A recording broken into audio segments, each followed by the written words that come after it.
আল্লাহ হেফাজতের মালিক হেফাজত করেন যে কোনো ওসিলায় আল্লাহর দরবারে লক্ষ্য করে শুকরিয়া জানাই।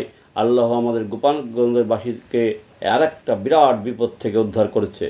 কারণ গত মাসের 23 তারিখে ভারতে একটা আমাদের গোপালগঞ্জে যে হামলা হয়েছে তার প্রতিবাদে একটা প্রতিবাদ সমাবেশ হওয়ার কথা ছিল।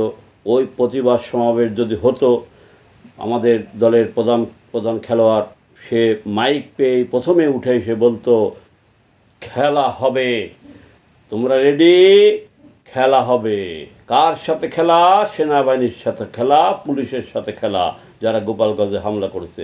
এই কথা বলেই তার সাথে আরও বিদেশ থেকে কিছু যারা দলের ক্ষতি করা নেতা তারা আসতো, এসে কিছু উচ্ছৃঙ্খল বক্তব্য দিয়ে আমাদের গোপালগঞ্জবাসীকে আবার বিপদে ফেলতো।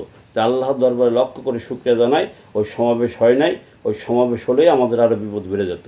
একটা কথাই বলে যে ভাত দেওয়ার নাম নাই, কিল মারার গুসাই।